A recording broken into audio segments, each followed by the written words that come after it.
Today I wanted to give sort of an overview of the presidential election coming up November 2012. Partly because the last few days I've read about it. I've been on the road, Kansas, Oklahoma, and parts of Texas over the last 3 weeks, and things have changed to a considerable degree over the past few weeks.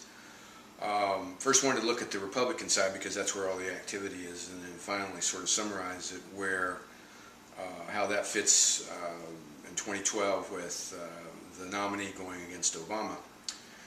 I think the one sort of overriding factor is that the Republicans have not been able to field a really strong candidate, one that there has been no new player, there has been no surprise.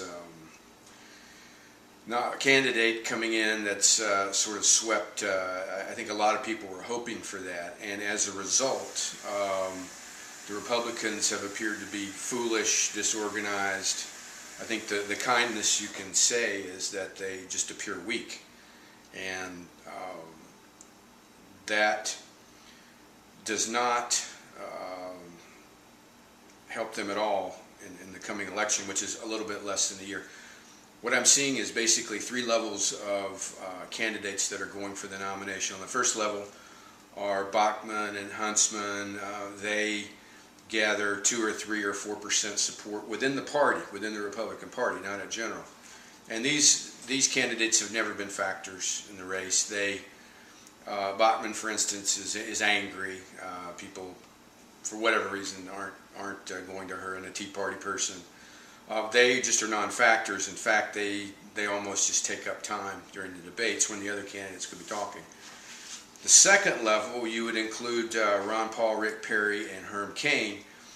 Now, Cain was in the lead a few weeks back when I was looking at the situation, and he's lost that because of his goofs and the allegations of sexual harassment that came out against him.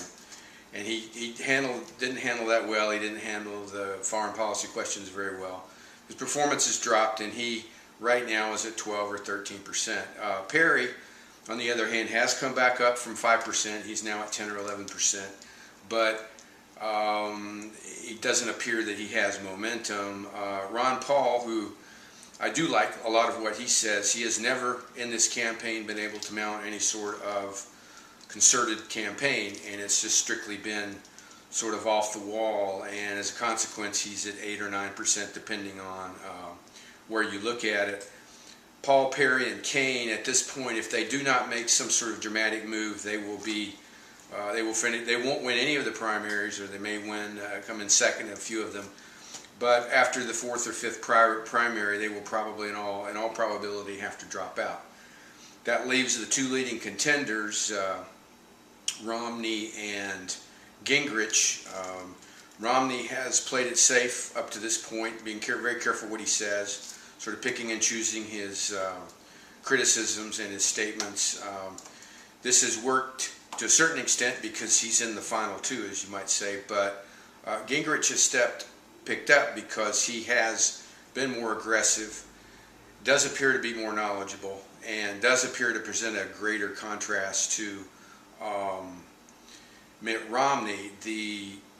My own guess at this point is that the Obama camp would rather run against Romney because there's virtually no difference in health care between Romney and Obama. And Obama and Romney both feel that you bail out Wall Street and forget Main Street, so that Gingrich appears to be a little more sympathetic toward Main Street. So it appears that Obama, the camp, would actually prefer to run against Romney.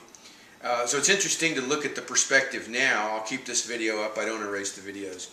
And after the election, you can come back and look at it a year down the road, and you can see exactly where it is. Now, if I were to make a prediction right now as to what the result would be in 2012, it will be either Romney or Gingrich running against Obama, and I think at this point you have to say that Obama stands a good chance of pulling out a very slim win. It's going to be extremely close.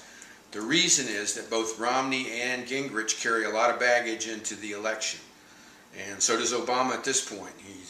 So all three of those have lots of baggage, but in the end, the argument that Obama can make would be, look, I'm not as bad as those other two. And perhaps they would prefer Romney by a slim margin, but if Gingrich is the nominee, then there will be plenty of political fodder for the Obama camp to go after. So that's the way it appears in late November 2011. I'll give an update maybe a month or two down the road. Thanks for joining.